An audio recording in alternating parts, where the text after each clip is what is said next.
برکت والا مہینہ، عظمت والا، رحمت والا مہینہ اللہ رب العالمین نے اپنے فضل سے، اپنے احسان سے ہمیں عطا کیا تھا۔ اب رخصت ہو رہا ہے، بھی طاقت تجھے روک رہی ہے اور یوں بھی آواز آ رہی ہے، نہیں نہیں نہیں نہیں، تو رب کا غلام ہے، تو محمد عربی صلی اللہ علیہ وسلم کا امتی ہے، تیرے نبی سچے نبی تھے، تیرے نبی امین نبی تھے، جب وہ جھوٹ نہیں بولتے تھے تو کیسے جھوٹ بول سکتا ہے؟ اسے غریبی آ جاتی ہے، مال و دولت کے اندر کمی آتی ہے، جب پریشانی آتی ہے تو کیا کہتا ہے کہ میرے رب نے مجھے ذلیل کر دیا، میرے رب نے مجھے بے عزت کر دیا۔ حالانکہ بات ایسی نہیں ہے۔ آگے اللہ کیا کہہ رہا ہے؟ کلا بلا تکرمون الیتیم، تمہاری سوچ کو بدلو، بات ایسی نہیں ہے۔ بات کیا ہے؟ کلا بلا تکرمون الیتیم، ذلت بے عزتی کا سامنا تمہیں کیوں کرنا پڑتا ہے؟ ذلت بے عزتی کا سامنا تمہیں اس لیے کرنا پڑتا ہے، کلا بلا تکرمون الیتیم، کہ تم نے یتیم کی عزت کا خیال نہیں کیا، تم نے یتیم کا خیال نہیں رکھا۔ ضروری نہیں، اگر آپ کے پاس مال نہیں ہے تو ضروری نہیں ہے کہ آپ مال ہی دے دو۔ یتیم کی عزت کیا ہے؟ یتیم کا اکرام کیا ہے؟ اللہ کے بندے، تیرے پاس دولت نہیں تھی، تیرے پاس کھانے کے لیے نہیں تھا، تو نے نہ دیا، کوئی بات نہیں، کوئی مسئلہ نہیں، لیکن تیرے دل کے اندر محبت تو تھی، تو اس کے سر کے اوپر ہاتھ پھیر دیتا، اس یتیم بچے کے سر پر جتنے بال ہیں اللہ تجھے اتنی نیکیاں عطا فرماتا۔ کلا بلا تکرمون الیتیم، یہ بے عزتی نہیں ہے کہ مال نہیں ملا، یہ بے عزتی نہیں ہے کہ کوٹھی نہیں ملی، یہ بے عزتی نہیں ہے کہ عہدہ اور منصب اور کرسی نہیں ملی آپ کو۔ کہا کہ اصل ذلت تو یہ ہے، رب کہہ رہا ہے کلا بلا تکرمون الیتیم، کہ تو نے یتیم کے ساتھ عزت کا معاملہ کیوں نہیں کیا، یتیم کے ساتھ تو نے اکرام کا معاملہ کیوں نہیں کیا؟ ہاں تو اس کے سر پہ ہاتھ تو پھیر سکتا تھا۔ وَلَا تَحَاضُّونَ عَلَىٰ طَعَامِ الْمِسْكِينِ، ابھی دیکھئے میں مد لازم کرنے مستقل جو قاری ہو، اب الفاظ کے اوپر غور کیے، کیسے بھاری بن کر الفاظ ہے۔ وَلَا تَحَاضُّونَ عَلَىٰ طَعَامِ الْمِسْكِينِ، وَلَا تَحَاضُّونَ عَلَىٰ طَعَامِ الْمِسْكِينِ، کہ جو غریب ہے، جو مسکین ہے، جو محتاج ہے، ایک دوسرے کو تم نے تلقین کیوں نہیں کی کہ ان کی مدد کرو، انہیں کھلاؤ پلاؤ، ان کی ضرورت ہے، ان کی ضرورت، ان کے تقاضے کو پورا کرو۔ اگر کوئی کہہ رہا ہے تو وہ قابل احترام ہے، یہ عزت کی چیز ہے، اور اگر کوئی ہونے کے باوجود بھی اس پر عمل نہیں کر رہا ہے تو یہ ذلت ہے۔ مال کا ملنا نہ ملنا عزت اور بے عزتی کی دلیل نہیں ہے۔ تو یہ مہینہ ہے غم خواری کا مہینہ ہے، یہ مہینہ اپنے آپ کو بھوکے رکھنے کا مہینہ ہے، کہ کچھ لوگ ایسے ہیں، ان کی بھوک کا احساس کیجئے، تم تو ہونے کے باوجود نہیں کھا رہے ہو نا، اس کے ڈر، اس کے خوف کی وجہ سے۔ ساری اشیاء موجود ہے، کھانا پینا موجود ہے، تم مال والے ہو، اچھی جگہ پر رہتے ہو، ہر چیزیں، افطاری کے اندر طرح طرح کی چیزیں، سب کچھ ہونے کے باوجود بھی تم نہیں کھا رہے ہو، بچے ہوئے ہو رب کی محبت میں، ڈر اور خوف کی وجہ سے۔ لیکن ایک طبقہ، ایک گروپ، ایک جماعت باہر ایسی ہے کہ جو چاہتے کھانا لیکن کھانا نہ تھا۔ کئی صبح گزر جاتی ہے، کئی شام گزر جاتی ہے، کبھی انہیں کھانا میسر ہوتا ہے، کبھی نہیں ہوتا ہے، تو ان کا خیال رکھو۔ تم نے ایک مہینہ بھوک پیاس کو برداشت کیا اور تم نے دیکھا کہ کیسی بے چینی اور بے قراری ہوتی ہے۔ ایک بہت بڑی جماعت اللہ کی مخلوق جو بھوکے پیاسے رہ کر زندگی گزارتی ہے، ان کے لیے تمہارے دل کے اندر رحم آنا چاہیے، غمخواری آنی چاہیے۔ حضرت ابو ہریرہ رضی اللہ تعالیٰ عنہ کا معاملہ یہ تھا، کیسی بھوک تھی؟ روزے والی بھوک نہیں تھی، روزے کے علاوہ کی بھوک تھی۔ حضرت عمر فاروق رضی اللہ تعالیٰ عنہ، حضرت ابو بکر رضی اللہ تعالیٰ عنہ، اور میرے اور آپ کے آقا سرکار مدینہ جناب محمد رسول اللہ صلی اللہ علیہ وسلم۔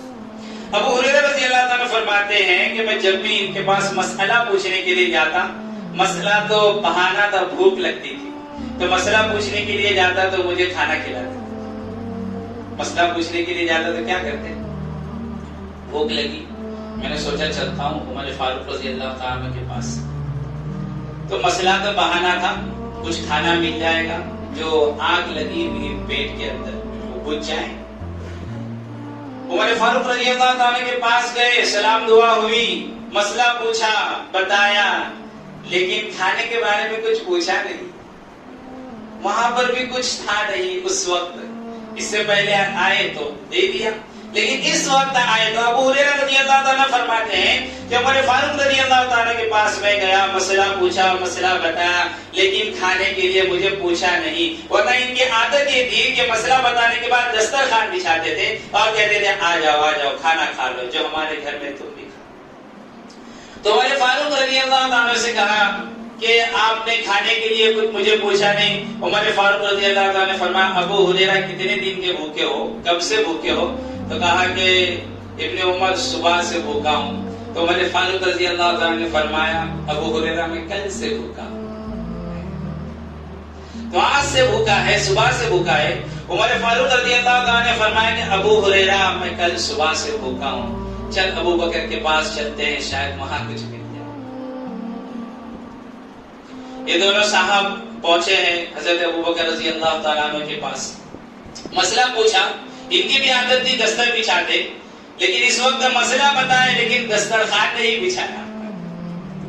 کہا کہ کیا بات ہے؟ تو بتایا کہ ہم بھوکے ہیں, کچھ کھانے کو مل جاتا, اسی امید سے آئے تھے. تو ابو بکر رضی اللہ تعالیٰ نے ابو ہریرہ سے پوچھا کب سے بھوکے؟ کہا کہ صبح سے. عمر فاروق سے پوچھا اے ابن عمر کب سے بھوکے ہو؟ کہا کہ کل سے. ابو بکر رضی اللہ تعالیٰ نے فرمایا کہ میں 4 دن سے بھوکا ہوں. کتنے دن سے بھوکا ہوں؟ 4 دن سے. یہ بھی بھوک ہے, یہ رمضان کی بھوک نہیں تھی, یہ رمضان کے علاوہ کی بھوک تھی. اب کیا کرے؟ کہا کہ تینوں چلتے ہیں آقا مدنی جناب محمد رسول اللہ صلی اللہ علیہ وسلم کے دربار. جب تینوں صاحب پہنچے ہیں تو یہ تو ایسی شخصیت ہے, ایسے شان والے ہیں, ایسی عظمت والے ہیں کہ بعد از خدا بزرگ تو یہ قصہ مختصر کہ رب کے بعد اگر کوئی شخصیت ہے, رب کے بعد اگر کسی کی شان ہے تو میرے اور آپ کے آقا کالی کملی والے جناب محمد رسول اللہ صلی اللہ علیہ وسلم کی شخصیت. بتانے کی ضرورت نہیں پڑی, ابو ہریرہ نے کہا نہیں, عمر نے, ابو بکر رضی اللہ تعالیٰ آپ نے کہا نہیں کہ ہم بھوکے ہیں, میرے آقا نے خود کہہ دیا بھوکے آئے ہو. اللہ نبی نے فرمایا بھوکے آئے ہو, بھوک لگی ہوئی ہے. ابو بکر کتنے دن سے بھوکے ہو؟ 4 دن. عمر 2 دن, ابو ہریرہ 1 دن. کہا کہ تمہارا نبی 1 ہفتے سے بھوکا ہے, تمہارا نبی 1 ہفتے سے بھوکا ہے. چلیے صحابی کے پاس, غالباً ابو ایوب انصاری رضی اللہ عنہ کی یا کوئی اور صحابی گئے ہیں. وہ تو صحابی تو دیوانے ہو گئے کہ دنیا و آخرت کی عزت جسے سلام کرے, جس کے لیے کائنات کو سجایا گیا, آج وہ میرے گھر پر آیا, بڑی اکرام سے, محبت سے, الفتوں سے بٹھائے. آگے نبی اللہ آپ بیٹھے آپ بیٹھ جائیے. اور پھر کچھ انگور کے کچھ خوشے, اور پھر کھجور کے کچھ خوشے, کچھ گیلی کھجوریں, کچھ سوکھی کھجوریں آپ نے, اس صحابی نے تیار کی اور سجا کر دسترخوان کے اوپر رکھا. اور اللہ کے نبی صلی اللہ علیہ وسلم سے کہا یا نبی اللہ آپ نوش فرمائیں, کھانا بھی تیار ہو رہا ہے. بکری کے بچے کو ذبح کیا. بیوی سے کہا بہترین سالن بنا اور روٹی بنا. آج تو ہمارے گھر کے اوپر رب کی بہت بڑی نعمت, بہت بڑی چیز ہمارے وہاں پر نازل ہوئی ہے, ہمیں تو اس کا تصور بھی نہیں تھا.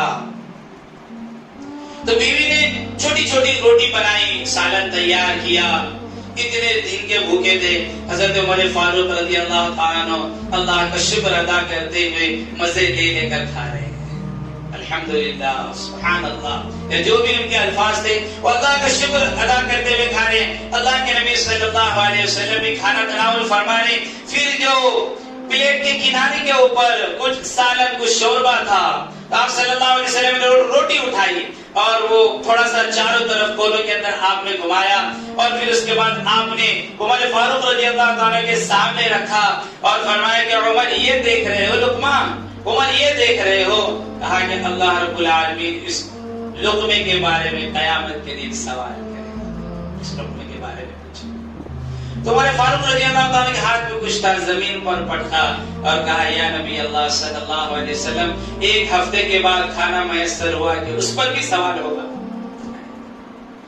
آقا مدنی محمد عربی صلی اللہ علیہ وسلم نے فرمایا عمر ہاں وہ بے تاج بادشاہ ہے، بلا اختیار بادشاہ ہے، جب اس نے دیا ہے تو سوال کرنے کا بھی حق ہے، اس نے وہ دیا ہے۔ تو میرے پیارو، رب نے ہمیں بے حساب نعمتیں عطا فرمائی ہیں، رب نے بے شمار نعمتیں دی ہیں۔ اب رب کی نعمت کا استعمال کرو اور اس کا شکر ادا کرو۔ رب نے اگر دولت دی ہے تو اس کی شکر گزاری ہے کہ اللہ کے بندوں کے اوپر اسے خرچ کرو، بچا بچا کر رکھنا، تجوروں کے اندر رکھنا، یہ مومن کی شان نہیں۔ دو گے تو رب اور دے گا، اور دیکھیے جتنا آپ بچا کر رکھو گے یہ بڑھے گا نہیں، یہ بڑھے گا نہیں، اس کی بے چینی بڑھتی جائے گی، مومن کی بے قراری بڑھتی چلی جائے گی۔ اس لیے اللہ نے کہا الہاکم التکاثر، الہاکم التکاثر، اتنا اسے مل جائے، اس کی 10 نسل، اس کی 100 نسل بیٹھ کر کھا لے، اتنا اگر اسے دولت، اتنی دولت، اتنا مال اگر اسے مل جائے نا، پھر بھی وہ مال کی لالچ کے اندر آگے بڑھتا رہے گا، پھر بھی اسے دولت کی حرص رہے گی، پھر بھی اسے مال کی اور مال اور دولت کی اسے پھر بھی چاہت باقی رہے گی۔ اس لیے اللہ نے کہا الہاکم التکاثر، مال دولت کی کثرت کی حرص نے تمہیں اللہ سے غافل کر دیا، اللہ سے بے خبر کر دیا۔ تو حتی زرتم المقابر، یہاں تک کہ تم نے قبروں کو دیکھ لیا۔ کیا مطلب؟ یعنی دولت کی حرص، دولت کی لالچ اور مال کی لالچ نے تمہیں یہاں تک پہنچا دیا کہ تمہیں موت آ گئی اور تم آخرت سے اور موت سے بے خبر ہو گئے۔ تو کتنا بھی مل جائے اس کے دل کو تسلی نہیں ہوتی، اس کا پیٹ نہیں بھرتا۔ آقا نے فرمایا لا یملأ فاہ الا التراب، کہ قبر کی مٹی ہی اس کے پیٹ کو بھر سکتی ہے۔ میں نے ابھی 2 روز پہلے واقعہ سنا تھا، چھوٹا سا واقعہ آپ کو سناؤں۔ حضرت عبداللہ ابن عمر رضی اللہ تعالیٰ عنہ بیمار ہیں، کیسے رب کے نام پر قربان کرنے والے تھے ہر چیز۔ آپ کے خادم حضرت نافع رحمۃ اللہ علیہ کہا کہ مچھلی کھانے کا دل چاہ رہا ہے، تو خادم نے ڈھونڈی مچھلی مدینے کے اندر، ایک دن تلاش کیا ندارت، دوسرے دن تلاش کیا نہیں ملی، 1 ہفتے کے بعد مچھلی ملی ہے۔ اور بیمار انسان ویسے ہی کھاتا نہیں، کچھ دل میں چاہت ہوتی ہے تو جو چاہتا ہے اس میں سے بھی بہت تھوڑا کھاتا ہے، تو من کی چاہت ہوتی ہے۔ تو وہ 1 ہفتے کی تلاش کے بعد وہ مچھلی لے کر آئے ہیں، اور پھر مچھلی تیار کر کر سامنے رکھی۔ عبداللہ بن عمر رضی اللہ تعالیٰ نے لقمہ اٹھایا کہ دروازے پر دستک ہوئی کہ اللہ کے نام پر کچھ دے، کیا لگتے وہ لقمہ تھا، بس چھوڑ دیا، منہ سے ہٹایا، اور نافع سے کہا جو آپ کے خادم ہے رحمت اللہ علیہ، کہا کہ جاؤ اس فقیر کو دے آ، جاؤ اس وقت۔ اللہ کی طرف یہ مسکراتے ہوئے دیکھا اور یہ کہا کہ یا ربا تیرا احسان ہے کہ تو نے اس قابل بنایا کہ تیرے غریب اور فقیر بندوں کی میں مدد کر سکوں، تو نے اس قابل بنایا یا ربا، ہمارے جیسے چیڑے نہیں، غصہ نہیں کیا، حالانکہ بیمار تھے۔ اور 1 ہفتے کے بعد تو آپ نے تو کہا دے دو جا کر، لیکن نافع رحمت اللہ علیہ کو بڑا بار اور بوجھ گزرا کہ بہت تلاش کرنے کے بعد میں لایا تھا، تو آپ کاش کھا لیتے۔ وہ مخلص خادم تھے نا، وہ پیسے کے لیے کام نہیں کرتے تھے، وہ تو محبت اور اکرام میں مالک کی خوشی تھی، ان کی خوشی تھی، مالک کے پیٹ بھرنے میں ان کا پیٹ بھرنا تھا، آج کے جیسے پیسے کے لالچی نہیں تھے۔ کیا کرتے؟ مالک کا حکم تھا، فقیر کو دے دیا، لیکن وہ دل کے اندر ایک کڑھن تھی کہ کاش کھا لیتے۔ 1 ہفتے تک تلاش کیا، اور بیمار ہے، کوئی چیز کا تقاضا، کسی چیز کا تقاضا نہیں کرتے، وہ جستجو میں لگتے۔ فقیروں کا معاملہ پہلے بھی ایسا ہوتا تھا، کچھ چیزیں اکٹھی ہو جاتی تو اسے آگے چل کر بیچ دیتے، پھر اپنی ضرورت کی چیز دیتے تھے، پیسوں سے بیچ دیتے تھے۔ آج بھی کچھ اس طریقے سے بیچتے پیچھے چلے گئے۔ تھوڑا وہ فقیر آگے گیا، کچھ اس کے پاس سامان تھا، تو اس سے کہا کہ یہ مچھلی بیچو گے؟ ابھی دیا ہے ہدیے میں۔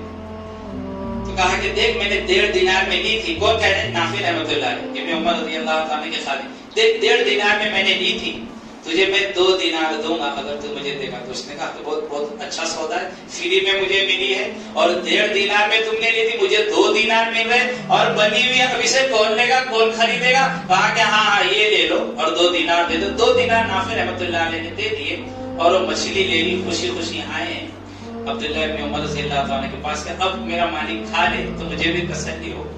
جب سامنے لایا تو کہا کہ حضرت یہ لی تھی اور نوش فرمانی، کہا کہ یہ تو فقیر کو دے دی تھی، تو کہا کہ حضرت یہ معاملہ ہے، 1.5 دینار میں لی تھی، 2 دینار میں پھر خرید کر لایا ہوں۔ تو عبداللہ ابن عمر رضی اللہ تعالیٰ نے ناگواری کا اظہار کیا، کہا کہ نافع تو نے اچھا نہ کیا، تو نے اچھا نہ کیا، کہا کہ جا اس فقیر کے پاس پھر جا، یہ مچھلی بھی اسے دے آ اور 2 دینار بھی واپس اسے دے آ۔ کسے اپنے جذبات کو قربان کرنے والے تھے۔ اب بات میرا خاص تھا، آپ گئے، مالک کا حکم تھا، 2 دینار بھی دیے، مچھلی بھی دی، اور جب واپس لوٹے ہیں گھر کی طرف، عبداللہ ابن عمر رضی اللہ عنہ نے چہرہ دیکھا کہ چہرہ اترا ہوا ہے، ناراض ہے یہ، کیونکہ وہ بوجھ تھا، ایک تو مالک نے کھایا نہیں اور 1 ہفتے سے میں تلاش کر رہا تھا، تو یہ بوجھ تھا دل کے اوپر کہ آپ کھا لیتے۔ تو قریب بلایا اور ہاتھ رکھا کندھے پر اور کہا کہ نافع یہاں بیٹھ جا میرے پاس، یہاں بیٹھ جا۔ کیا چاہتا تھا؟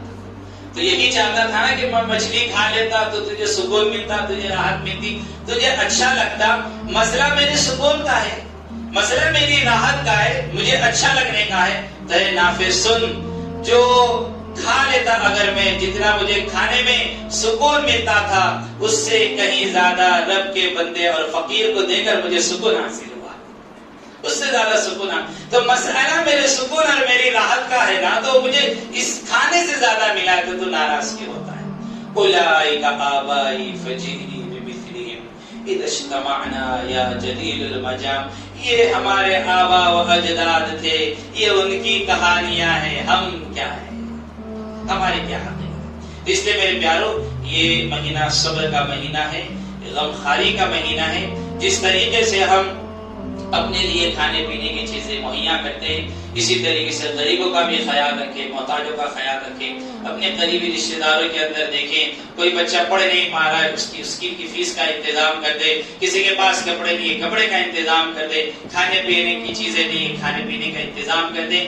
یہی رمضان کا پیغام ہے اور روزے کا مقصد۔ یا ایھا الذین آمنوا کتب علیکم الصیام کما کتب علی الذین من قبلکم لعلکم تتقون۔ یہ اللہ کے ڈر، اللہ کے خوف، اللہ کی محبت میں سارا معاملہ کرنا۔ اور پھر میرے نبی نے فرمایا ارحموا من فی الارض یرحمکم من فی السماء۔ تم زمین والوں پر رحم کرو، آسمان والا تم پر رحم کرے گا۔ اللہ رب العالمین تمام کو ان باتوں پر عمل کی توفیق نصیب فرمائے۔ آمین وآخر دعوانا الحمدللہ رب العالمین۔ جن کی سنت باقی اور سنت ادا کر کے سفیر آئے ان کا بھی تعاون کریں۔